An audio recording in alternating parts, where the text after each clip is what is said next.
Hello VNS જૂના BCom ના વિદ્યાર્થી મિત્રો કેમ છો? આપ સૌ મજામાં છો? ચાણક્ય કોમર્સ ક્લાસીસમાં આપનું સ્વાગત છે. હું છું કૃણાલ સર.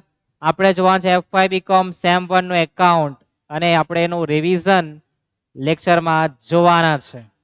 એક્ઝામ તમારી ખૂબ જ નજીક છે. બધા વિષયની તૈયારી તમારી થઈ ગઈ હશે એ તો બિલકુલ ન હોય. કેમ? કારણ કે તમે તો કોલેજમાં ભણો, કોલેજ વાળા વિદ્યાર્થીઓ માત્ર એક દિવસ પહેલા અથવા પરીક્ષાની એક રાત પહેલા તૈયારી કરવા વાળા કોમર્સના વિદ્યાર્થી કોલેજ કરવા વાળા એવું માનવું હતો.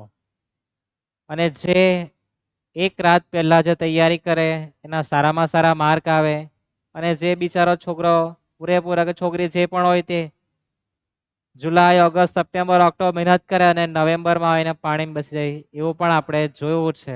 એનું મુખ્ય કારણ કે તમને તમારી એક્ઝામ માટેની રણનીતિ તમને ઘડતા આવડતી નથી. આ મુખ્ય કારણ છે. પહેલા તમારે જાણવું જોઈએ કે પરીક્ષામાં પ્રશ્નપત્ર કેટલા માર્કનું આવે દરેકને ખબર હોય જ, પણ એ નથી જાણતા કે કયા પ્રશ્ન અથવામાં કયો પ્રશ્ન આવી શકે, કયા પ્રકારનો આવી શકે. આ વિષયમાં તમારે મહેનત કરવી પડે. એના માટે રણનીતિ તમારે તૈયાર કરવી પડે. રણનીતિ શું તૈયાર કરવી પડે? રણનીતિ. કે આપણા જે ચેપ્ટર છે કોના અથવામાં કયો દાખલો આવી શકે, કયા દાખલામાં કઈ ગણતરી આવી શકે, એ દરેક વસ્તુનો પણ તમારે અભ્યાસ કરવો પડે. જે તમને કોલેજમાં કરાવતા નથી. એના માટે તમારે કોચિંગ જવું પડે. અને ઘણા બધાને કોચિંગ જવાનો કંટાળો આવે એટલે આપણે રેકોર્ડ વિડીયો એમના માટે પૂરો પાડતા છે. જે જતા છે એમના માટે પણ ઉપયોગી સાબિત થવાનું છે. એ લોકો ટેન્શન લેવાની કોઈ જરૂર નથી. દાખલાઓ આપણે એવા જોવાના છે પરીક્ષા માટે સૌથી વધારે મહત્વ ધરાવે અથવા તો તમને જે આજના લેક્ચરમાં કન્સેપ્ટ ક્લિયર કરાવવામાં આવે એ કન્સેપ્ટના આધારે તમારો દાખલો પરીક્ષામાં હોઈ શકે. છેલ્લા 2 વર્ષ પરીક્ષા દરમિયાન કયા પ્રકારના દાખલા એવા છે તમે કદાચ જો એનું પૂર્વાનુમાન કર્યું તો કે શું હતું એકવાર જોયો તો 2023 માં જે પ્રશ્નપત્ર હતો એમાં આપણે ચર્ચા કરવાના છે ભાગીદારી પેઢીનું કંપનીમાં રૂપાંતરની. તેના દાખલા આપણે ચર્ચા કરીએ તો એનો જે દાખલો હતો એ 2010 થી 2020 માં કોઈ વર્ષે પૂછાઈ ગયો તમને શોધવા માટે આપણે આપીએ તો એમાંથી એક દાખલો બેઠો પૂછાયો હતો 2014 નો હતો, 15 નો, 16 નો ઘરે બેસીને એકવાર ટેક્સ્ટબુક જોવી. એ જ પ્રમાણે 2024 માં પણ જે દાખલો રૂપાંતરનો હતો એ બેઠો જ છાપીને આપ્યો. 2010 થી 20 દરમિયાન જે પરીક્ષામાં પૂછાઈ ગયો તે દાખલો છાપીને આપ્યો હતો. તમારે જોવું હોય તો એકવાર એ દાખલા અને 2 દાખલામાં જોઈ શકો. તો 2025 માં પણ આવું જ બને તો કયા દાખલા આવી શકે અથવા તો જે દાખલા આવી શકે તેમાં કેટલા હવાલા રિપીટ થાય, કયા પ્રકારની ગણતરી આવવાની સંભાવના છે તે માટે આ લેક્ચર છે. હવે કલાક થાય, 2 કલાક થાય, 2 કલાકથી વધારેની થાય ગેરંટી તમને હું આપું. તો આપણે એ દાખલા જોવાના છે જે પરીક્ષા માટે સૌથી મહત્વના છે. એમાંથી કોઈ દાખલો આવે તમારો સદભાગ્ય, પણ એના સંદર્ભે અથવા એ જે હવાલાઓ છે એના સંદર્ભે તમારો દાખલો સેટ થઈ શકે. આવું વીએનએસજી ઉપર ઓનલાઈન કોચિંગ ક્લાસીસમાં કોઈ ચર્ચા કરતું નથી. એટલે જેને એકમાત્ર તમે કહો તો વાંધો નથી કે ભાઈ ચાણક્ય કોમર્સ ક્લાસીસ એકમાત્ર ચેનલ છે કે જેના પર પરીક્ષામાં તમારે દાખલો કેવી રીતના ગણવો, કયો પૂછાય, કેવી રીતના શુભારંભ કરવો, કયા દાખલા આવી શકે, કયા દાખલાઓ કેવી રીતના ગણવાના એ દરેકની ચર્ચા અને તમને દાખલા ગણાવવાના, શીખવવાના અને પરીક્ષામાં કેવી રીતના લખવો દરેકની સમજૂતી માહિતી તમને પૂરી પાડે. તો એ પણ તમારે યાદ રાખવું જોઈએ. હવે આપણે દાખલા તરફ જઈએ. કીધું છે કે આપણે દાખલો કેવી રીતના ગણવો, કયો દાખલો આવી શકે. તો આ માત્ર એવા દાખલાઓ છે કે જે આવી શકે, પણ છેલ્લા 2 વર્ષ દરમિયાન આવું થયું છે કે બુકના બેઠા જ દાખલા પૂછાય. બાકી એના પહેલા તમે જો પેપર જૂના બાકીના તો કોઈ દાખલો ભાગ્ય જ રિપીટ થતો હોય. દર વર્ષે પેપર સેટર સારો માણસ કે જાતે રકમ તૈયાર કરે એટલે કે આમાંથી કોઈ એવા હવાલા એટલે કે તમને બુકમાં જે દાખલા આપ્યા છે અથવા તો એના મગજમાં વિચાર આવતા હવાલાઓ પણ એમણે પરીક્ષામાં પૂછેલા છે. તો તમારે દરેક વસ્તુના કન્સેપ્ટ ક્લિયર કરવાનો, પછી ગોખણપટ્ટી કરવા જશો તો વીએનએસયુની પરીક્ષામાં તમારે પાસ થવું વાંધો નથી, પણ સારા માર્ક લાવવા અઘરા પડશે. અને બીજી એક ખાસ વસ્તુ તમને જે કહેવું તે મારે, કે એઆઈ દ્વારા તમે આ દાખલો ફોટો પાડીને મૂકી દો અને પૂછો કે ભાઈ આનો આન્સર શું આવે, તો તમને એનું સોલ્યુશન આપે. શું આપે? સોલ્યુશન. સમજૂતી પણ આપે. તમને એવું નહીં કહે કે આની જગ્યાએ આ ઘટના હોય તો શું થઈ શકે, એ એઆઈ તમને કહેવાનો નથી. એના માટે તમારે શિક્ષક પર જ જવું પડશે કે શું ચેન્જીસ થઈ શકે. આ એઆઈ તમને કહેવાનું નથી. એઆઈ તમને માહિતી પૂરી પાડવાનું છે, જ્ઞાન પૂરું પાડતું નથી. તમારે જ્ઞાન મેળવવા માટે તમારે કોઈ પણ શિક્ષક પર જઈને જ આનું જ્ઞાન મેળવી શકાય. એટલે ખોટું એઆઈ ને કારણે તમે અભિમાનમાં આવી જતા નહીં કે આપણે તો એઆઈ જિંદાબાદ, તે ખોટું છે. એઆઈ તમને માહિતી પૂરી પાડવાનું છે, તમને જ્ઞાન પૂરું પાડતું નથી. એના માટે તમારે જે પણ વિષય શિક્ષક એના પર જઈને જ્ઞાન મેળવવું જોઈએ. આવી મારી તમને વિનંતી. સુધરી જજો, સુધારો થવો જોઈએ. એઆઈ જરૂર છે જ. શાના માટે? માહિતી લેવા માટે. પણ તમને સમજૂતી પણ એઆઈ આપી દે, પણ જ્ઞાન તમને પૂરું પાડવાનું નથી. બરાબર છે? એવું નથી કહેવાનું કે આ રીતનો દાખલો છે, તમે આટલા ચેન્જીસ કરી શકાય, આ રીતનું છે. એના માટે તમારે શિક્ષણ ઓફલાઈન જ લેવું પડે. શું? Offline, online. કે તમારે શિક્ષક પહેલા ભણવું પડે, એ તમને નથી કહેવાનું. યાદ રાખજો. આ જાણવા જેવું ખાસ. સૌ પ્રથમ કોઈ પણ દાખલો હોય, તમને પ્રશ્નપત્રની સ્ટાઇલ એટલે કે પેપર પેટર્ન તો દરેકને ખબર છે ને? ખબર નહીં તો એકવાર જોઈ લે થોડું. ભૂલી ગયા હશે. પ્રશ્ન નંબર 1 દરેકને ખબર જ છે કે ભાઈ 10 માર્કનો આવવાનો છે. 7 માંથી તમારે કોઈ પણ 5 પ્રશ્નો ગણવાના છે. દરેકના કેટલા ગુણ છે? 2. ખબર છે ને? ત્યાર પછી પ્રશ્ન નંબર 2 જે 14 ગુણનો છે, એના અથવામાં એના જેવો જ દાખલો આવવાનો છે. ભાઈ પ્રશ્ન 2 ના અથવા પ્રશ્ન 2 નો દાખલો આવવાનો છે.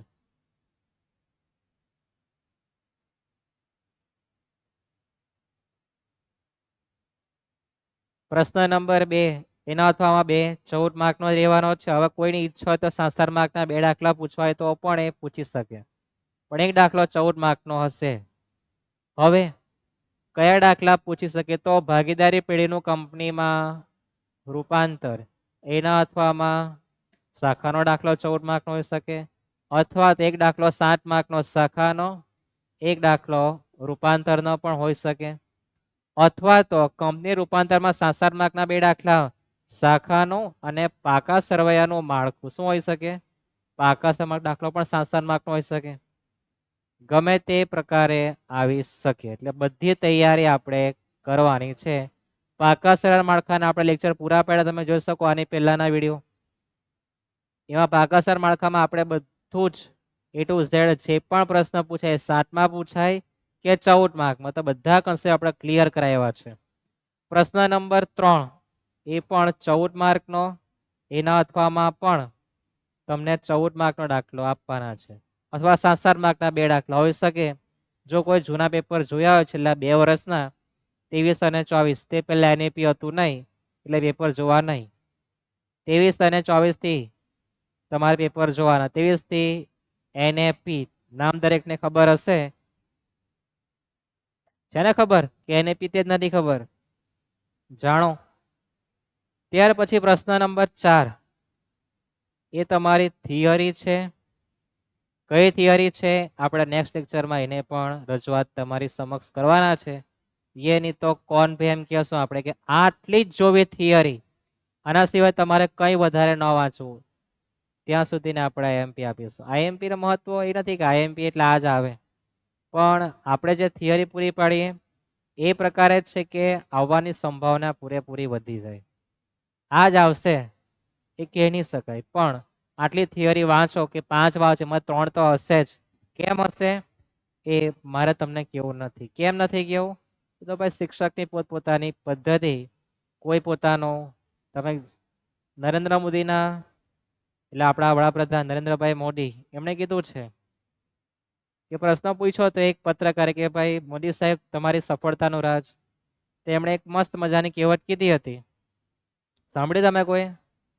કે જે પણ હોટલમાં જાઓ સારામાં સારું બનાવતો હોય તે પોતાનું કોઈ કિચન બતાવે, જે હોટલમાં તમે જતા હોય જમવા માટે બહુ સારું બનાવતો હોય એનું હોટલનું રસોડામાં કોઈ માણસ એને પગ મૂકવા જતો નથી. એટલે સફળતાનું રહસ્ય કોઈ કોઈને કેવું નહીં. આચાર્ય ચાણક્ય કેવું કહી નહીં ગયેલા કે પોતાની ગમે તેવી અંદરની વાતો અંદર દબાઈ રાખી કોઈને બહાર કહેવા જવું નહીં. આપણે પોતાની મનની વાત કોઈને કહેવા જઈએ અને બિચારો એ વ્યક્તિ ભવિષ્ય આપણા દુશ્મન બને તો આપણા બધા રાજ મેદાનની બહાર પાડી દે. તો તમારે તમારા રહસ્ય જાળવીને રાખવા, બહુ શેર કરવા નહીં.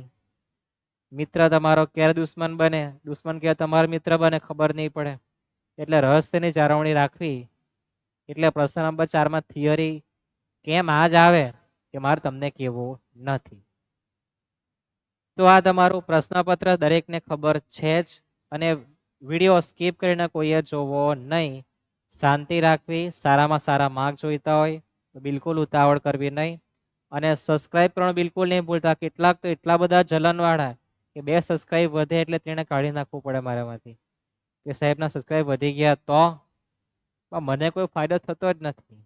કર્મ કરવાનું ફળની આશા નહીં રાખવાનું વિધાન મગજમાં રાખેલો, એટલે આપણે આશા કોઈ પર રાખતા જ બિલકુલ નથી. સબસ્ક્રાઇબ કરો એનાથી ફાયદો સ્ટુડિયો વાળાને છે, મને બિલકુલ ફાયદો થતો નથી. આ કેમ મૂકું તમને ફાયદો?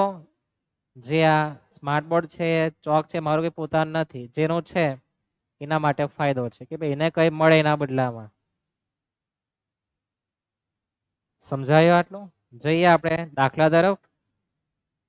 આપણો દાખલો ખોવાવો નહીં જોઈએ, મળી જવો જોઈએ. તો તમારે શરૂઆત ક્યાંથી કરો? તો સૌપ્રથમ તમારે રકમ વાંચવી. રકમ વાંચવાની સાથે તમારા મગજમાં કયા પ્રકારના વિચાર આવવા જોઈએ કે મારે તમને રકમ વાંચતી વખતે શીખવવાનો છે. તમે દાખલા તમને કોઈ પણ શિક્ષક પ્રોફેસર બધા શીખવી નાખે, પણ કેવી રીતના વાંચવું, શું વિચાર કરવાનો એની ચર્ચા બહુ ઓછા પ્રોફેસરો અથવા બહુ ઓછા શિક્ષકો કરે છે. તો આપણે એ જોવાનું છે કે રકમ વાંચવાની સાથે આપણા મગજમાં કયા કયા પ્રકારના વિચાર આવવા જોઈએ અથવા નથી આવતા તે તમારે લાવવા પડે, એ તમારે દાખલામાં સમજવાનું છે. ખ્યાલ આવે? જઈએ આપણે આગળ. નામ છે જય, અજય અને સંજય. જય જય જય જલારામ એવું કીધું છે આમાં. 5:3:2 ના પ્રમાણમાં નફો નુકસાન વહેંચતા ભાગીદારો છે. તો નફા નુકસાનનું પ્રમાણ વાંચીને તમારા મગજમાં એ વિચાર આવવો જોઈએ. શું આવવો જોઈએ? કે 100 રૂપિયા નફો હોય તો 50 રૂપિયા જયનો, અજયનો 30 અને સંજયનો 20. બરાબર છે? આ નફાની વાત છે. નફા નુકસાનનું પ્રમાણ તમને ક્યાં દરેકને ખબર છે કે નફા નુકસાન વેચવા માટે કામ લાગે અથવા તો અનામતો વેચવા માટે કામ લાગે. આટલો તમારો કન્સેપ્ટ અહીં ક્લિયર હોવો જોઈએ. પાકુ સરે આપણને આપેલું છે.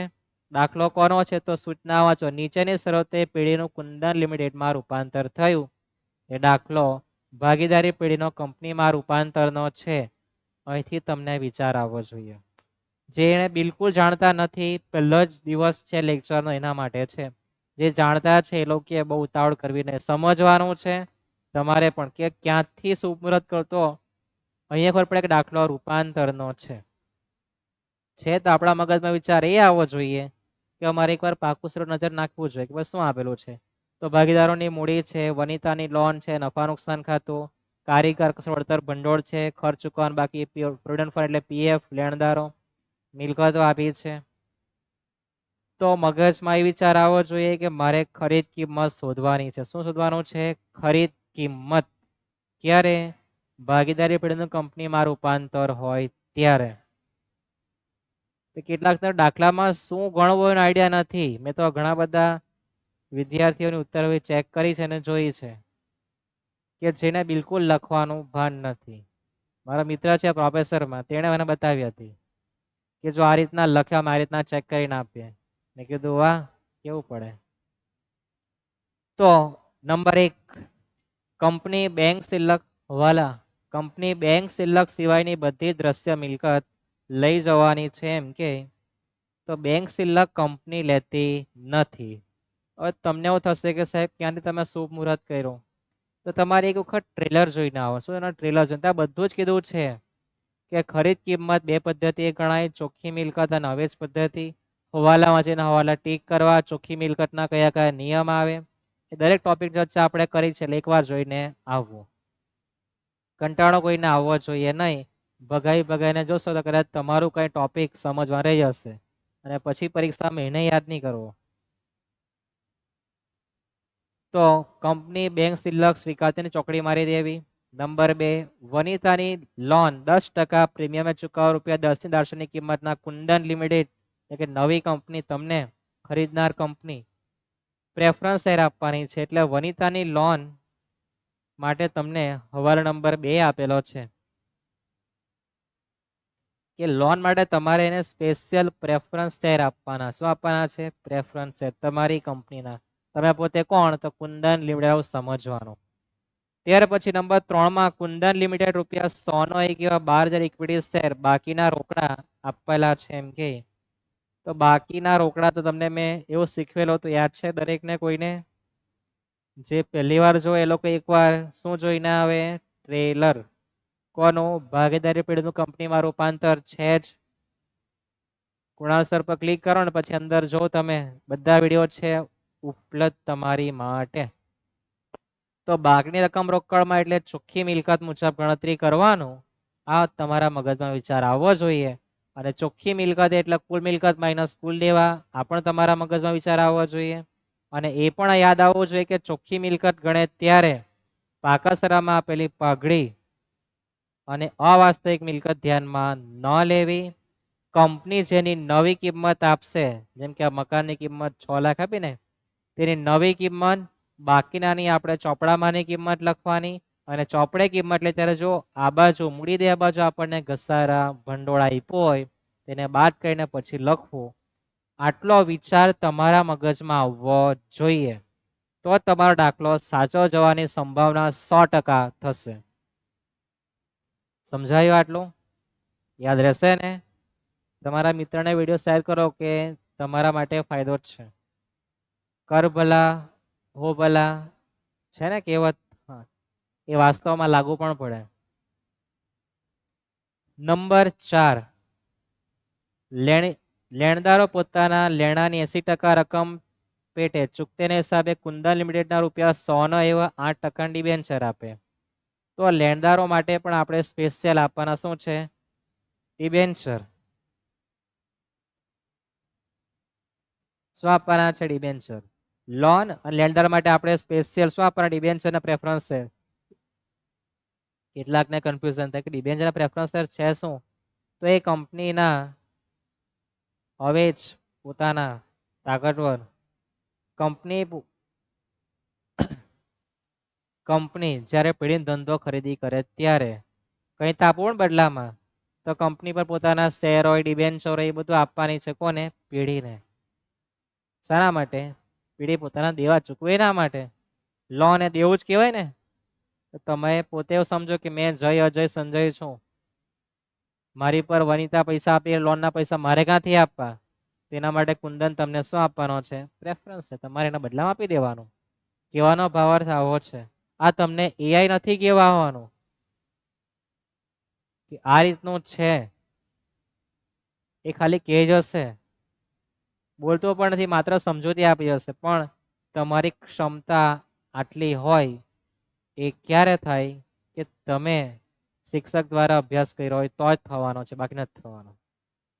નંબર 5, કુંદન લિમિટેડ મકાન 6 લાખ, યંત્ર 10%, વધુ કિંમતે સ્ટોક 3 લાખની કિંમતે દિવાલ પર 10% ગરખા અનામતના અધીન છે. નવી પાઘડી આપી છે. પેઢીના બાકી દેવા કુંદન લિમિટેડ લેવાનો છે. તો પાકાસરામાં જે પાઘડી આપે એને પણ આપણે ધ્યાનમાં ન લેવી. મકાનની નવી કિંમત આપી છે, યંત્ર નવી કિંમત આપી છે, સ્ટોકની નવી કિંમત આપી છે. દેવાદારો અને બધા દેવા લેવાના. તો દેવામાં છે કોણ? તો બે જ દેવા છે, ખર્ચ ચૂકવવાનો બાકી અને પ્રોવિડન્ટ ફંડ. બાકી લેણદાર માટે પણ સ્પેશિયલ જોગવાઈ છે. અને વનિતા લોન માટે બે દેવા છે ને એના માટે સ્પેશિયલ જોગવાઈ છે. નફા નુકસાન ખાતું અને કારીગર અકસ્માત વળતર ફંડ એ અનામત કહેવાય, દેવું કહેવાતું નથી. એ તો પૈસા જ કહેવાય ટૂંકમાં તમારી ભાષામાં. હા, એ રૂપિયા છે જ, એ થોડું દેવું કહેવાય છે. સમજાય આટલું? આ ખ્યાલ આવે? ભલે આપણે 20 મિનિટનો સમય લીધો છે, પણ બધી જ તમને માહિતી પૂરી પાડી છે પરીક્ષાના દ્રષ્ટિકોણથી. બાકી દાખલો તો ઘણા હોય તો મારે 10 મિનિટનો બધો પૂરો કરી જવાય, પણ તમને મારે બધા જ કન્સેપ્ટ ક્લિયર કરાવવાનું છે. તમે ફર્સ્ટ વખત પરીક્ષા આપો છો ને, પહેલી વખત ફર્સ્ટ ટાઈમ એક્ઝામ તમારી, તો એક્ઝામમાં તમારે કઈ કાળજી રાખવી તો પેપર શાંતિપૂર્વક વાંચવું. વાંચ્યા પછી કયો દાખલો મારે ગણવો છે મને મહત્તમ માર્ક આપે. આખો દાખલો બંધ થાય એવું બહુ ઓછું હોય સંભાવના, તો કયા દાખલા મારે વધારે માર્ક આવી શકે તે દાખલો પસંદ કરવા જવાનું. ખાસ કાળજી રાખવું. VNSUના તમામ પરીક્ષાર્થીએ, દરેક વિદ્યાર્થીએ ખાસ કાળજી રાખવું કે કયો પ્રશ્ન મને સરળ પડશે. 2 પ્રશ્નો હશે 14 માર્કમાં, એ વાંચવાનો વધારે માર્ક સામા આવે. એનો તમારે નિર્ણય ક્ષમતા તમારી સારી હોવી જોઈએ કે મારા વધારે માર્ક આ દાખલામાં આવી શકે, એ દાખલો પસંદ કરવો. યાદ રાખજો ખાસ. થઈ ગયું છે આટલું? તો સૌ પ્રથમ તમારે, અને ભાઈ કંપની પાસેથી જે શેર મળ્યા છે તે નફો વેચી લેશે, તો સૌ પ્રથમ તમારે ખરીદ કિંમત શોધવાનું છે. ખરીદ કિંમત કઈ પદ્ધતિ? 2 છે, અવૈધ ને ચોખ્ખી મિલકતની પદ્ધતિ. તો દાખલામાં બાકીની રકમ રોકડમાં હોય એટલે તમારા મગજમાં ચોખ્ખી મિલકતનો વિચાર આવવો જોઈએ. ખ્યાલ આવે? અને અગાઉ પણ જે પણ આપણે દાખલા રૂપાંતરના શીખવ્યા છે કે પેઢીનું કંપની રૂપાંતર દાખલા છે, આપણા દાખલા 4-5, એ પણ એકવાર જોઈ જવા. કારણ કે એવું નથી કે આજ આવે, તેમાંથી પણ કોઈ દાખલો હોઈ શકે, અથવા તેના જેવો હોઈ શકે. રકમ ડબલ કરી, અડધી કરી, 1-2 હવાલા વધારે ઉમેર્યા હોય, એકાદ 2 હવાલા આમાંથી પણ ઉચકીને ત્યાં લીધા હોય, આવું પણ બની શકે. એટલે બધા દાખલાની પ્રેક્ટિસ તમારે કરવી જ. તમારા લોકોને એકદમ સારું સદભાગ્ય હોય તો આવો દાખલો બેઠો જ આવી શકે.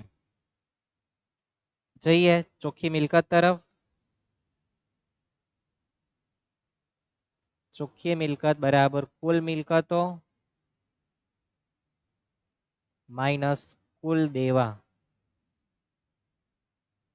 2 સ્ટેપ છોડી દેવાના. ટૂંકમાં લખેલો ચોખ્ખી મિલકત, કોઈની ઈચ્છા સ્વીકારેલ મિલકત અને સ્વીકારેલ દેવા, એટલે કે કંપની જે મિલકત કે દેવું લઈ જાય તે જ તમારે લખવા જવાનું. સમજાય? 2 સ્ટેપ છોડી દેવાનું.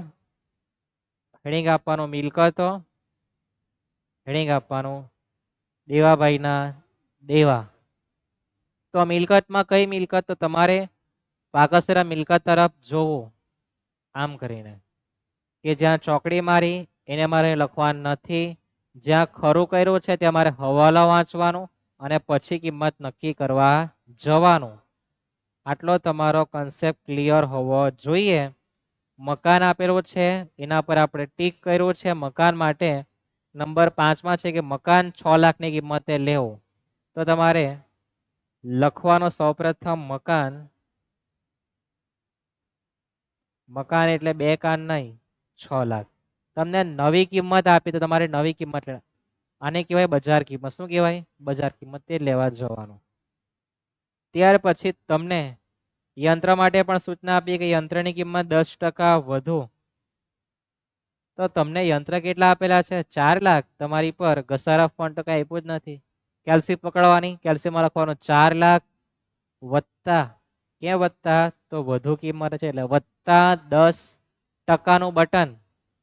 જેવું લખો, જેવું આપ્યું હોય તેવું લખવાનું. કેલ્સીમાં ધંધો કરવાનો. 4 લાખ વત્તા 10% પછી બટન. 10% પછી 10%, ટકાનું બટન કહેવાનો ભાવ આવો છે. હા, તમારું કન્ફ્યુઝન વધી ને પાછા. 4 લાખ ગુણ્યાનું બટન 10, પછી ટકાનું બટન કરો, કેટલા થાય? 440 થાય આટલું.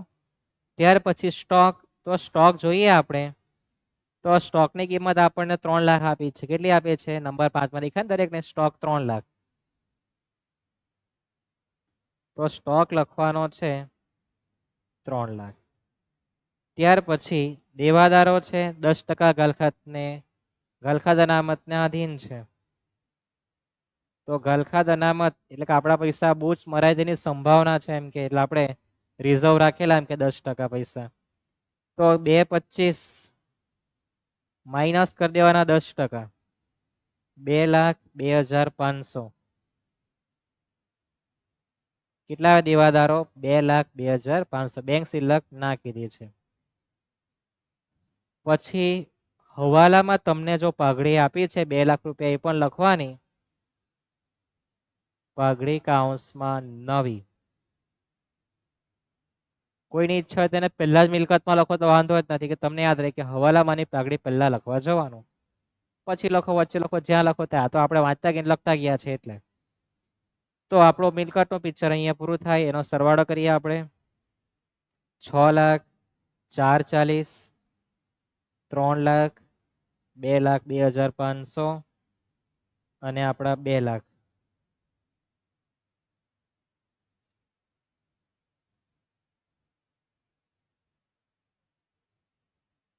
$17,42,500 મિલકત નો સરવાળો થવાનો છે.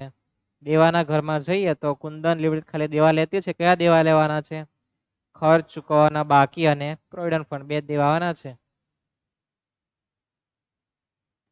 ચૂકવવાના બાકી ખર્ચના દેવા આપણને આપેલા છે 1 ને 10. અને ત્યાર પછી પીએફ છે આપણી પર 85.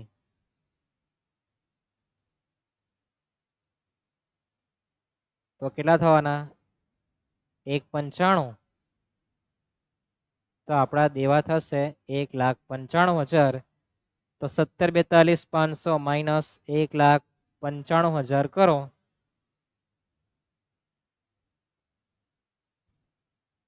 તો 15,47,500 તમારી ખરીદ કિંમત આવે. શું આવે? ખરીદ કિંમત. આટલામાં કુંદન લિમિટેડ નો ધંધો લેશે. કોનો? જય, વિજય, અજય, સંજય જે આપ્યું તે એનો ધંધો પેઢીનો લેવાનો છે. કેટલામાં? આટલા રૂપિયામાં. હવે એના બદલામાં શું આપે? પેઢીને શું આપે? તો સૌપ્રથમ તો એ શું આપવાનો છે લોન માટે? શું વંચાય? Preference share. પછી ઇક્વિટી શેર. તો આપણે લખીએ શું? ખરીદ કિંમતની ચૂકવણી. ભાઈ શું આપે છે? તો લખીએ આપણે ખરીદ કિંમતની ચૂકવણી.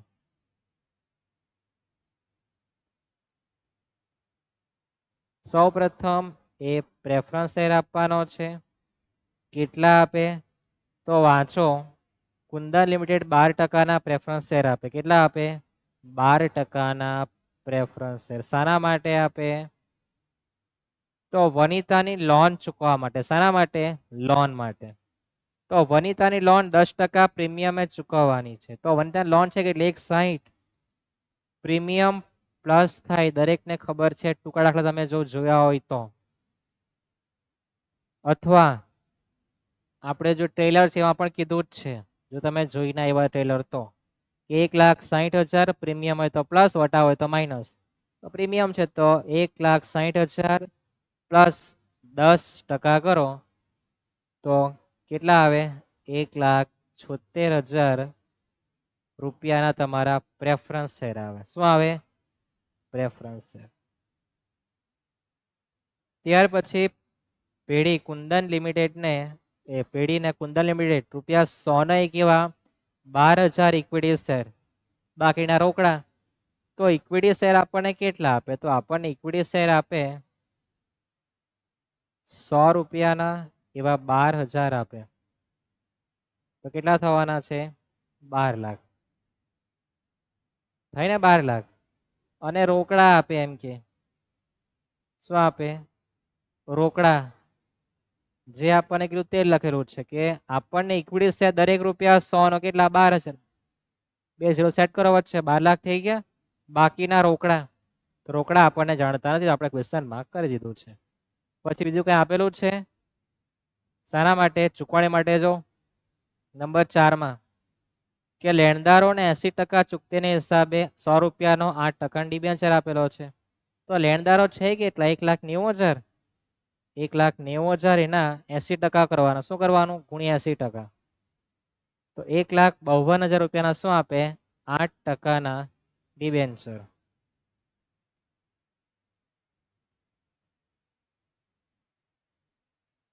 કેટલા આપે? 1,52,000. ભૂલી જવાતું હોય તો કાઉન્સમાં લખી દેવાનું કે 1,90,000 ગુણ્યા 80%. આપણે ખરીદ કિંમત પેટીને કેટલા આપવાના છે? 15,47,500. તો આપણે એને 15,47,500 રૂપિયા આપવાના. શાના માટે છે? ખરીદ કિંમત. શાંતિપૂર્વક એટલા માટે આપણે ભણતા દરેકના કન્સેપ્ટ ક્લિયર થવા જોઈએ. ઉતાવળે આંબા પાકતા નથી. શું પાકે? તમે જાણતા જ છો. તો વચ્ચે જે સેટિંગ થવાનું છે તે આપણું રોકડાનું, એટલે કે 1,76 વત્તા 12,00,000 વત્તા ખાલી જગ્યા વત્તા 1,52 કરો. તમારો જવાબ આટલો થાય એમ કે તો આટલા જવાબમાંથી બધું બાદ કરી દો. શું મળે? રોકડા મળે. કેલ્સી હાથમાં લેવી. 15,47,500 માઇનસ 1,52,000 માઇનસ 12,00,000 માઇનસ 1,76 કરી દઈએ તો 19,500 રૂપિયાના ભાગશા મિલખા 19,500 રૂપિયાના શું આવે? રોકડા આવે. શું આવે? રોકડા. કંપની તમને આટલા રૂપિયા રોકડા આપવાની છે એવું કીધું છે. તો અવેજમાં આપણને બધું આપેલું છે અને તમને ખરી કિંમતની બે આમનોન ખબર હોવી જોઈએ.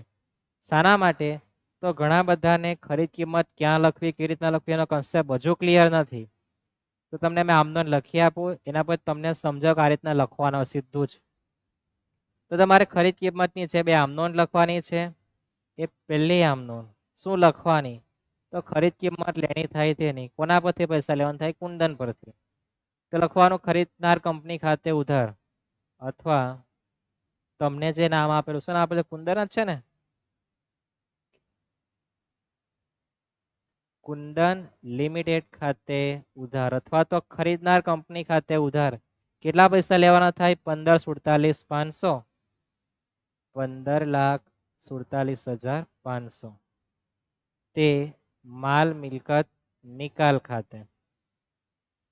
કેટલા? તો 15,47,500. આ તમારી આમનોન થાય.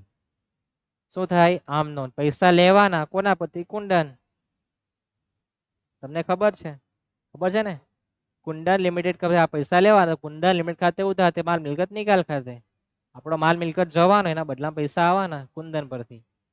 આ ખરીદ કિંમત લેણી થાય તેની આમનોન. પછી તમને એ બિચારો પૈસા આપે. કોણ? બિચારો નહીં, કંપની વાળો. બહુ સારો વ્યક્તિ. બિચારો તો કોને કે જેની પર વસ્તુ જ કરી નહીં હોય બિચારો કહેવાય. તો તમને હવે સ્વરૂપે પ્રેફરન્સ શેર આપે છે. તો તમારે પ્રેફરન્સ શેર ખાતે શું કરવાનું? ઉધાર કરવાનું. તમને ડિબેન્ચર આપે, ડિબેન્ચર ખાતે ઉધાર.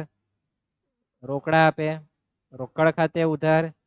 ઇક્વિટી શેર આપે, ઇક્વિટી શેર ખાતે ઉધાર. અને તે કુંદન લિમિટેડ ખાતે એટલે કે ખરીદનાર કંપની ખાતે. રૂપિયા તમારી પર અહીંયા છે જ, એને આપણે ફરી પાછા લખતા નથી. પણ જ્યારે આપણે પેઢીના ચોપડે હિસાબ લખવા બેસીએ ત્યારે ખરીદ કિંમતમાં કેવી રીતના નોંધ કરવી જે બધાને સમજાતી હજુ નથી, એના માટે આપણે આમનોન લખી છે. રૂપિયા લખેલા છે એટલે પાછા આપણે છાપેલા નથી. સમજાઈ ગયું? ખરીદ કિંમત શોધવાના તમને 6 થી 7 માર્ક આપવાના છે. એક આંકડાની ભૂલે તમારા માર્ક જતા જ રહેવાના છે. કેવી રીતના આપે એ તો હજુ સુધી કોઈએ બહાર પાડ્યું નથી. કેવી રીતના માર્ક આપવા? ખરીદ કિંમત 6 માર્ક આપો એ તો 0. આવું જ કીધું છે અત્યાર સુધી તો ખરીદનાર કંપની ચોપડે તમારે ખાતા બનાવવાના. કયા કયા બનાવવાના? તો કઈ સૂચના આપી નથી. આપી નથી. કેમ નથી આપી? તો એ તમારા માટે બાકી રાખ્યું છે. તમારે નીચે એક વિધાન આપેલું છે જેને આપણે ક્રોપ કરી દીધું છે. એમાં સૂચના છે કે પેઢીના ચોપડે જરૂરી ખાતા તૈયાર કરો. આ વિધાન અહીંયા બાકી રાખ્યું છે લખવાનું, બાકી છે જ. તો કયા કયા ખાતા બનાવવા? તમે દાખલા જો અગાઉના દાખલા જોયા હોય અથવા લેક્ચર જોયા હોય અથવા ટેલર જોયું હોય તો સૌપ્રથમ માલ મિલકત નિકાલ ખાતું બનાવો, ત્યાર પછી ભાગીદારના મૂડી ખાતા અને રોકડ ખાતું. 3 તમને ખાતા પરીક્ષામાં પૂછે. તમારે ચોથું બનાવવાની કઈ જરૂર નથી અને પૂછે તો બનાવવા જવાનું. કેમ બનાવવાનું? તમારે પહેલા લેક્ચર દાખલાનો જોઈને આવવું. આપણે ઝડપથી જવાના છે, ઘણા બધા કન્સેપ્ટ ક્લિયર કરવાના છે. તો આપણે સૌપ્રથમ ખાતા બનાવીએ. માલ મિલકત નિકાલ ખાતું, ત્યાર પછી ભાગીદારોના મૂડી ખાતા અને રોકડ બેંક ખાતું થશે આટલું. વિગત રકમ તમને દરેકને ખબર હશે ખાતામાં જ આવે, ખ્યાલ છે ને દરેકને? એ પણ ખબર હોવું છે કે ખાતું એટલે કે વિગત રકમ આવવાનું જ છે.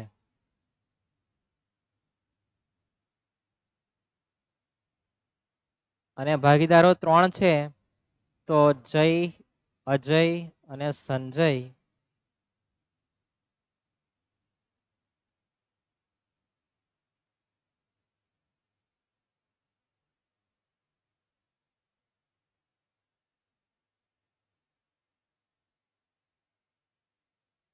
થશે આટલું, જેને આપણે કોપી કરી દઈએ એટલે આપણને બીજી વખત દાખલામાં કામ લાગે. ભાઈ જતો રહે નીચે. શું લખવાનું તો સૌપ્રથમ માલ મિલકત નિકાલ ખાતું લખવું, વિગત રકમ રૂપિયા, વિગત રકમ રૂપિયા, અને જેને ઉધાર જમા લખવું હોય તેને ઉધાર જમા. ખાતા આપણાનો કોઈ માર્ક આપવાનો નથી. ભાગીદારોના મૂડી ખાતા નામ તમને આપેલા છે.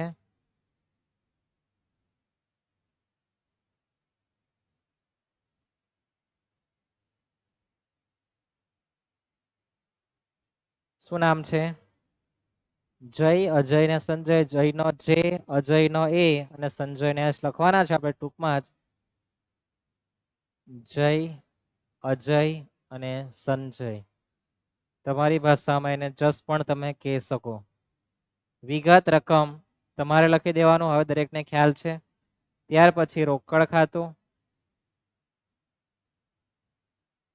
વિગત રકમ તમારા માટે બાકી રાખ્યું. તમને એટલું તો ભાન પડે કે હું શું લખવાનો છે.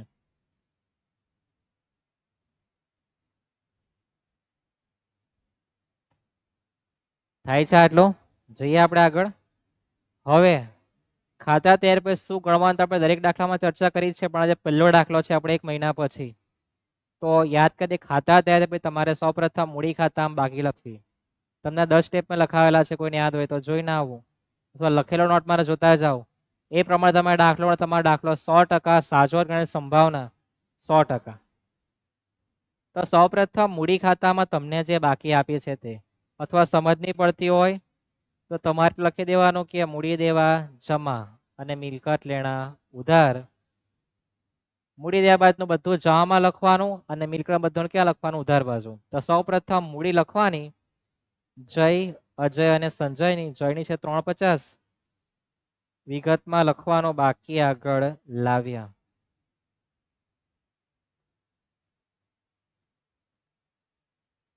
$350. ત્યાર પછી છે 275 અને 2 લાખ.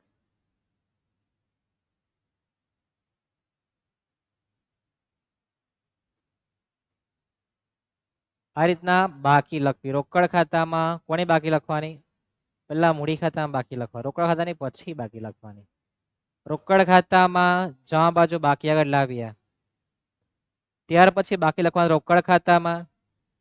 ક્યારે લખવી ને ક્યારે ન લખવી? તો પાકાસરામાં ચોકડી મારી એટલે કે કંપની રૂપિયા નહીં લેકે તો આપણા ઘરમાં જ રહેવાનું, તો બાકી લખવા જવાનું. તો બાકી આગળ કેટલા લખવાના છે? 50,000. બાકી આગળ લાવ્યા 50,000.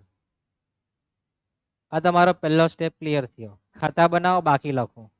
ત્યાર પછી શું કરવાનું? તો પાકાસરામાં આપેલી અનામતો એટલે કે સામાન્ય અનામત, કારીગર કસોળતર ફંડ, નફા ખાતાની જમા બાકી, ઉધાર બાકી, જે આપણે માલ મિલકત નિકાલ ખાતામાં નહીં, ક્યાં લખવાનું? મૂડી ખાતામાં. જે પણ અનામત આપે, અવાસ્તવિક મિલકત આપે એ મૂડી ખાતામાં વહેંચી આપવી. બરાબર છે. તો નફા નુકસાન ખાતું આપણને 60,000 આપેલું છે. તો આપણે લખીએ નફા નુકસાન ખાતું 60,000. એને વેચવા માટે આપણને પ્રમાણ આપેલું છે કેટલું? 5:3:2. 5:3:2. 60,000 ને વેચો એટલે કેટલા? 30,000, 18,000 અને 12,000. 60,000 ભાગ્યા 10.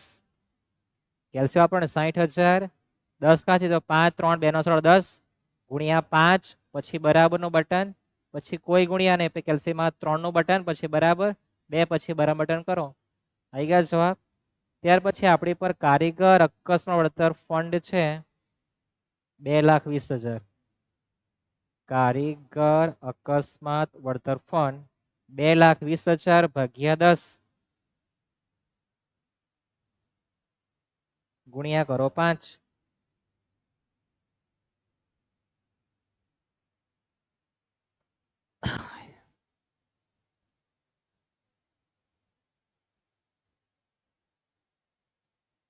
$1,10,000. પછી કેલ્સીમાં 3, પછી બરાબર બટન 66,000 અને 2 પછી બરાબર એટલે 44,000. કેટલા? 44,000 થાય આટલું. ત્યાર પછી જો તમને અવાસ્તવિક મિલકતમાં નફાનું સકાતાને બાકી આપી હોય તો તમારે તેને મૂડી ખાતામાં ઉધાર વચ્ચે આપવાનું. કેમ? તો લખ્યું છે ઉધાર બાજુ. ત્યાર પછી પાકા શરતમાં આપેલા તમામ મિલકતને દેવા તે જ કિંમતે, એટલે કે અહીંયા જેવું આપ્યું તેવી જ રકમ બેઠી છાપવાની. ક્યાં? માલ મિલકત નિકાલ ખાતામાં. ક્યાં છાપવાની? માલ મિલકત નિકાલ ખાતામાં. તો આપણે સૌપ્રથમ જમાનું પિક્ચર પહેલા પૂરું કરી દઈએ. મૂડી ખાતામાં લખાઈ ગયા છે. ફરી પાવ લખવાનું. જે બાકી રહેતી તમામ મિલકતને દેવા. લોન બાકી, વનિતાની લોન 160. તો લખવાનો જમા બાજુ પર વનિતાની લોન કેટલી છે? 1,60,000. પછી તમે જોઈ શકો નફાનું ખાતું આવી ગયું છે. કારીગર અકસ્માત વળતર ફંડ એ પણ આવી ગયું છે. ખર્ચ ચૂકવવાનો બાકી 1 ને 10. ખર્ચ ચૂકવવાનો બાકી 1,10,000. અને બધામાં ખાતે લખવાનું ભૂલતા નહીં. વનિતાની લોન ખાતે, ખર્ચ ચૂકવવાનું બાકી ખાતે, ખાતે શબ્દનો ઉલ્લેખ કરવો 1 ને 10. ત્યાર પછી પ્રોવિડન્ટ ફંડ છે 85,000. તો પ્રોવિડન્ટ ફંડ ખાતે 85,000. અથવા કોઈની ઈચ્છા હોય કે મારે તો અહીંયા હેડિંગ આપવું કે પરચુરણ દેવા, અંડરલાઈન કરો, અથવા પરચુરણ દેવા ખાતે શીર્ષક આપી દઉં. તો બધામાં ખાતે ખાતે લખવાની કોઈ જરૂર નથી. ત્યાર પછી લેણદારો છે કેટલા? 1,90,000. તો લેણદારો છે 1,90,000. તો તમે જોઈ શકો જમા બાજુનું જે પણ છે એ બધું તે જ કિંમતે આપણે પેઢીના ચોપડામાં છાપી દીધું છે. છપાઈ ગયું ને? મૂડી છપાઈ ગઈ, અનામત છપાઈ ગઈ, બાકીના દેવાય છપાઈ ગયા. હવે આપણે મિલકતના ઘરમાં નજર લાખવી અને ઉધાર બાકી છે બધું ઉધાર બાજુ પર લખવાનું. ચોકડી મારી કે ખરું કર્યું કશું કઈ નહીં જોવાનું, બધું જ છાપવાનું. આ ખરું ખોટું શાના માટે હતું? ખરીદ કિંમત કરવા માટે. એનું પિક્ચર તો પૂરું થઈ ગયું. તો હવે નહીં જોવું, આ યાદ રાખો. હવાલા નથી જોવાના. હવે બધું જ છાપવાનું તે જ કિંમત. આટલો શબ્દ તમારા મગજમાં રહેવો જોઈએ. તો પાઘડી કેટલા છે? 1 ને 50. ક્યાં લખવાનું? ઉધાર બાજુ.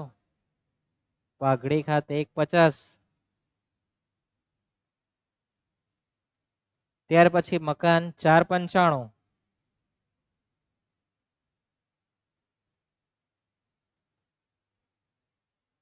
ત્યાર પછી આપણને યંત્ર આપેલા 4 લાખ. તમારે પણ સાથે દાખલો ગણતું જવું. સ્ટોક છે 3 ને 30.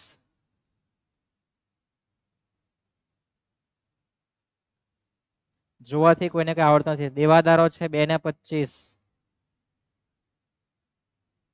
બધામાં ખાતે લખવું. ત્યાર પછી રોકડ શિલ્લક છે, બેંક શિલ્લક આપણે રોકડ ખાતામાં લખીએ છીએ, એટલે ફરી પાછું કોઈ લખવા જવું નહીં. અહીંયા બાકી નહીં લખેલી હતો તેને ત્યાં લખવાનું. યાદ રહેશે આટલું? ત્યાર પછી મહત્વનો પોઈન્ટ તમારે ખરીદ કિંમત લખવા જવાનું. શું લખવા જવાનું? ખરીદ કિંમત. ખરીદ કિંમત જોઈએ તો આપણે એની આમનોન લખીએ છે ને? કુંદન લિમિટેડ ખાતે ઉધાર. આપણે કુંદનનું ખાતું નથી બનાવતા, આપણે એને જોવું નહીં. કોને જોવું?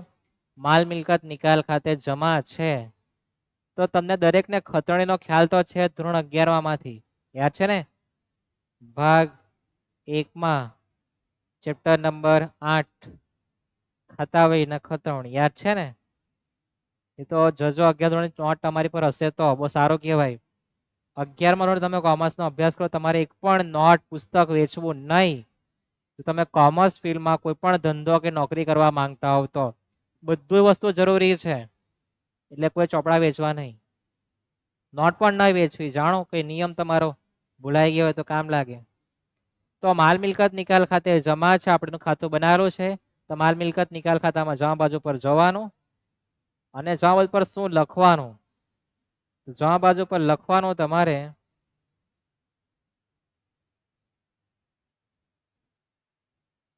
કુંદન લિમિટેડ ખાતે. શું લખવાનું? કુંદન લિમિટેડ ખાતે. કાઉન્સમાં ખરીદ કિંમત તમે જોશો કેટલી છે? 15,47,500. તો 15,47,500. હવે આપણે પેન એટલે બદલી છે કે તમને એટલો ખ્યાલ આવે કે હવે જે આવે એ બધું અલગ છે, બાકીનું બધું કોપી પેસ્ટ હતું. પછી પ્રેફરન્સ શેર ખાતું આપણે બનાવ્યું નથી બનાવ્યું. ડિબેન્ચરનું ખાતું નથી બનાવ્યું. રોકડનું બનાવ્યું છે. તો રોકડ ખાતામાં જવાનું. ક્યાં જવાનું? રોકડ ખાતામાં ઉધાર બાજુ. શું લખવાનું? તો લખવાનું કુંદન લિમિટેડ ખાતે 19,500 એટલા જ છે ને? કુંદન લિમિટેડ ખાતે 19,500. ઇક્વિટી શેરનું ખાતું બનાવ્યું નથી. હવે સાહેબ ખાતાની બનાવ શું કરવાનું? હવે એનું ખાતું બનાવે તો ક્યાં લખવાનું? ઉધાર બાજુ. એક્ઝામ્પલ તરીકે તમે પ્રેફરન્સ શેરનું ખાતું બનાવો. શું બનાવો? પ્રેફરન્સ શેરનું ખાતું. તો તમારે ઉધાર બાજુ પર લખવાનું. શું લખવાનું? કુંદન લિમિટેડ ખાતે. શું લખવાનું? કુંદન લિમિટેડ ખાતે. તમારે લખવા રૂપિયા લખી કેટલા છે? 1,76,000. પણ આપણે પૂછ્યું તો બનાવવાનું શું કામ છે? એટલે આપણે એને હિસાબમાં રાખતા નથી. તેનું કરવાનું શું? તેના માટે શું કરવાનું તે પણ તમને આપ્યું છે. ઇક્વિટી શેર, પ્રેફરન્સ શેર ને ડિબેન્ચર તમને હવે સ્વરૂપે આપે તેના માટે જો સૂચના આપી છે. શું સૂચના આપી? જો સૌથી મહત્વનો પોઈન્ટ હવે શરૂ થાય.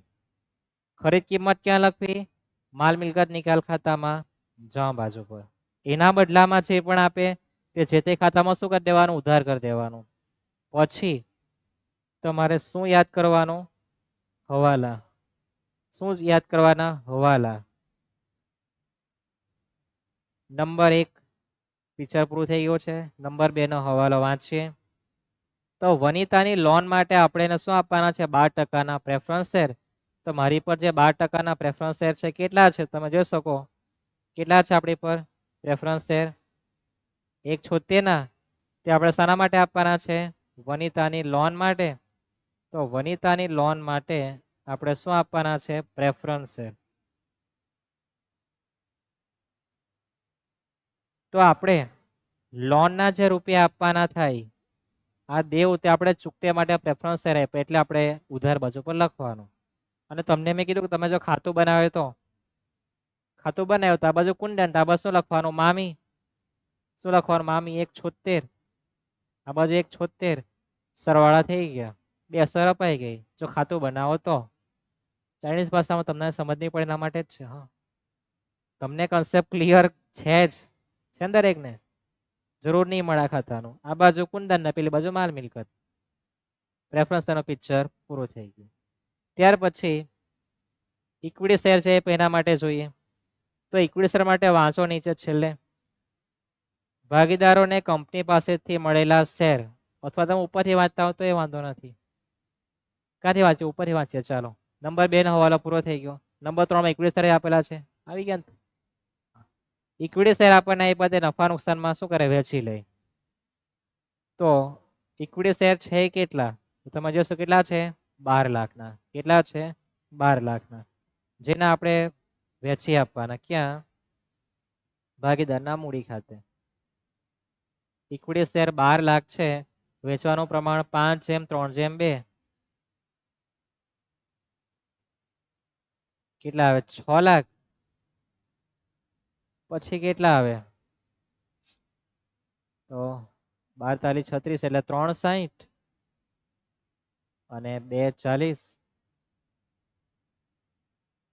6 લાખ ભાગ્યા 10, 60,000. 60,000 ગુણ્યા नहीं 12 लाख भाग्या 10 ने हाँ यो मगज में कितना आवे 1,20,000 गुणिया 5 6 लाख गुणिया 3 3 ने 20 2 40 થઈ ગયો ટૂંકમાં યાદ એ રાખો કે ખરીદનાર કંપનીદાર જે પૈસા આપે એ માલ મિલકતમાં જમા કરવાના જે પણ અવેજ આપે જો કોઈ દેવા પેટે અવેજ આપ્યો હોય તો માલ મિલકતમાં ઉધાર બાજુ અને દેવા પેટે નહીં આપ્યો તો ક્યાં લખવાનું એને મૂડી ખાતામાં ઉધાર બાજુ રોકડ ખાતામાં લખવાનું ખાસ યાદ રાખજો ત્યાર પછી આપણને શું આપેલું છે ખરીદ કિંમતના બદલામાં બીજો જો ઇક્વિટી પણ આવી ગયા રોકડા પણ લખી દીધા છે ડિબેન્ચર માટે વાંચો શું કીધું છે તો નંબર 4 લેણદારો માટે આપણે ડિબેન્ચર આપેલા શાના માટે હતા કંપનીએ ડિબેન્ચર શાના માટે આપેલા આપણા લેણદારો ચૂકવવા માટે તો એ આપણા ડિબેન્ચર છે કેટલા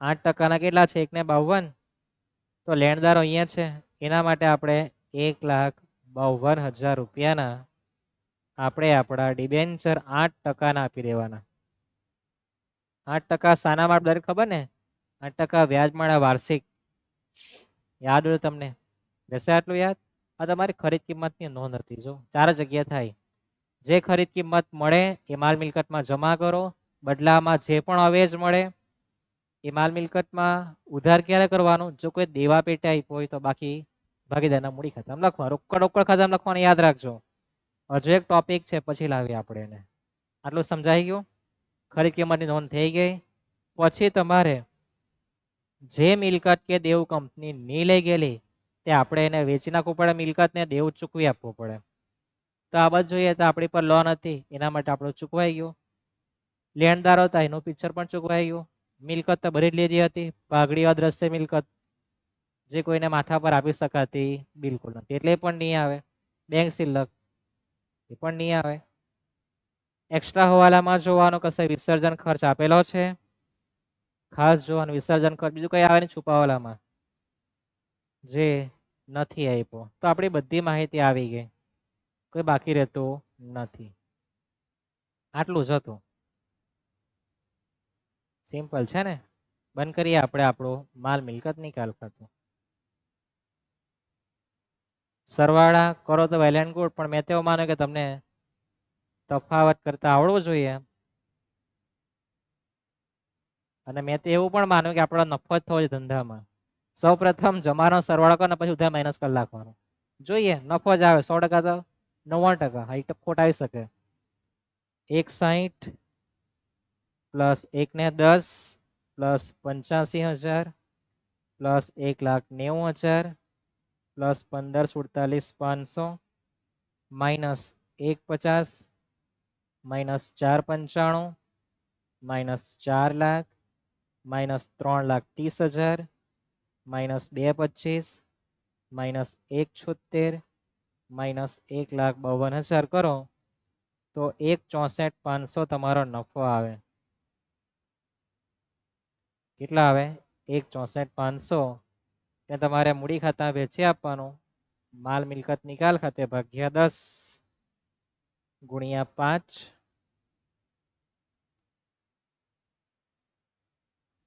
1,64,500 ભાગ્યા 10 ગુણ્યા 5 પછી બરાબર એટલે 82,250 3 પછી બરાબર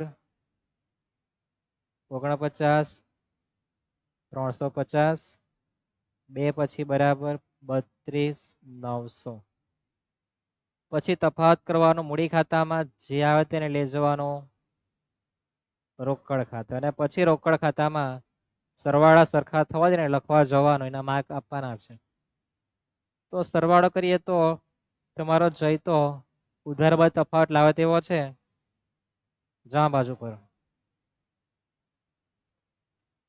આ બાજુ 6 લાખ ને 6 લાખ થઈ ગયા બિલકુલ નથી ને હા તો 3 લાખ આ 3 લાખ એ 6 લાખ માઇનસ 350 માઇનસ 30,000 માઇનસ 1 ને 10 માઇનસ 82,250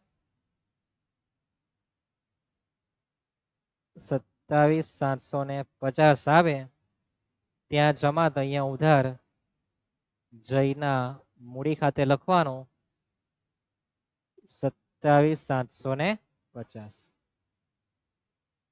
બાજુવાળાને ત્યાં જઈએ તો એમાં બી આપણે સરવાળા બાજુ કરીએ 360 માઇનસ 275 માઇનસ 18,000 માઇનસ 66,000.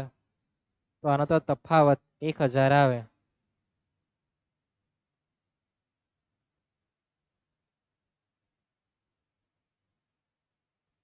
કેટલું સારું કહેવાય કે.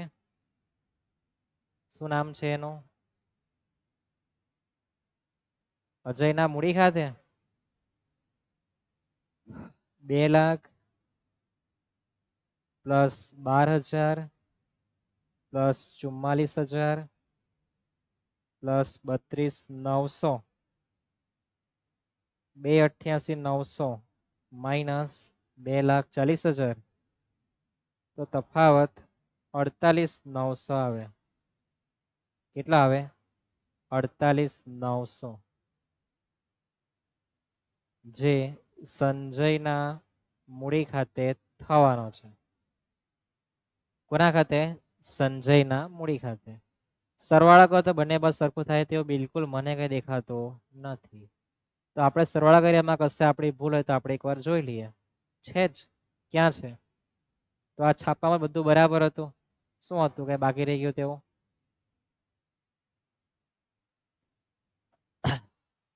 સરવાળો એકવાર જોઈ લઈએ આપણે. સરવાળામાં ભૂલ હશે 350 વત્તા 30,000 વત્તા 1 ને 10 પ્લસ 82 250 માઇનસ 6 લાખ. તો 27,750 પણ બરાબર છે. 275 વત્તા 18,000 વત્તા 66,000 એટલે 359. એ પણ બરાબર જ છે.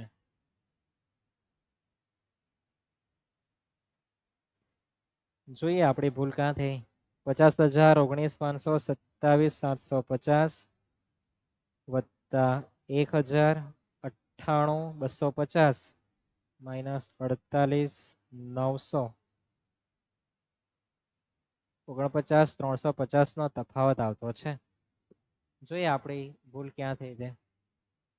એ લખવાનો બાકી, બિલકુલ બાકી નહીં મળે. કોઈ રકમ ઓછી વધતી જોઈ લે એક વખત. આપણે પણ જોઈએ.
ચાલો, તમને તમારી ભૂલ મળી? મને તો મળી. સરવાળામાં લખેલું છે આ પીડી. આ પીડા એટલે આપણે રહી ગયું, લખવાનું જ રહી ગયું. ભગવાન ભલું કરે તમારું મારું બંનેનું. 360 એમાંથી આ માઇનસ કરતો સરવાળા બાદ વધે તેવો છે ને. 1,000 અહીંયા આવતા નથી. સરવાળો કરો 2,75. જો તમારા હાથે મગજ ભૂલી જાવ ને, ભાન ભૂલી જાવ. 5 મિનિટ થઈ ગયા આપણી 5. એટલે સરવાળામાં પડવું નહીં. 2,75 પ્લસ 18 પ્લસ 66 પ્લસ 49 350. એમાંથી માઇનસ કરો 360. તો તમારો આન્સર 48,350. કેટલો? 48,350. જે તમારો એના મૂડી ખાતે આવે, નહીં કે આ બાજુ 1000 રૂપિયા. હવે સરવાળો કરો તો તમારો સરવાળો 97,250 બંને બાજુ પર થાય. 50,000 પ્લસ 19,500 વત્તા 27,750 થાય આવું. એક રકમ જો તમે લખવાનું ભૂલી ગયા કેલ્શિયમ ઉતાવળથી તો આવું થવાનું છે. થાય? સમજાય આટલું? તો આપણો પહેલો દાખલો છે. બીજો દાખલા બીજા લેક્ચરમાં જોવાના છે. 1 કલાકમાં આપણે આપણું પિક્ચર પૂરું કર્યું છે. તમે સમજી શકો કે આપણને ભલે બધું સરળમાં આપણે કદાચ રહી ગયા કાચા અથવા આપણું ધ્યાન બહાર રહી ગયું તો આવું થઈ શકે. આ ઉપરવાળાનું કરીશ તમને શીખવે કે આવું બી થઈ શકે. મારું કાયમ થઈ જ જાય પણ બોર્ડ અને કેલ્સી જ્યારે હોય ને ત્યારે છૂટી જાય રકમ. લેક્ચર તમે તમારા મીડિયાને પણ શેર કરી શકો. મિત્ર જોઈ શકે. દાખલો આપણે પૂરેપૂરો સમજાવેલો છે. કેવી રીતના ગણવાનું છે બધા જ કન્સેપ્ટ ક્લિયર કરાવેલા છે. એટલે મેઇન વસ્તુ તમારે સમજૂતી શું છે, સમજૂતી જ મેઇન છે. જો સમજવામાં લોચા પડી ગયા તો દાખલો ખોટો જવાની સંભાવના ઓછી. કેમ? સમજેલા દાખલો હોય તો અઘરું નહીં પડે, પણ નહીં સમજાય બિલકુલ અને ગમે તેવું લખ કરે તમારે આવું જ થવાનું છે. કઈ વસ્તુ છાપી, કઈ ખરીદ કિંમત, કઈ એક્સ્ટ્રા માહિતી બધું જ આપણે બતાવેલું છે. નેક્સ્ટ લેક્ચરમાં આપણે બીજો દાખલો જોવાના છે. અહીંયા આપણે આટલો લેક્ચર પૂરો કરીએ. અપલોડ કરવાનું મને મુશ્કેલી નહીં પડે એના માટે છે. સીતારામ.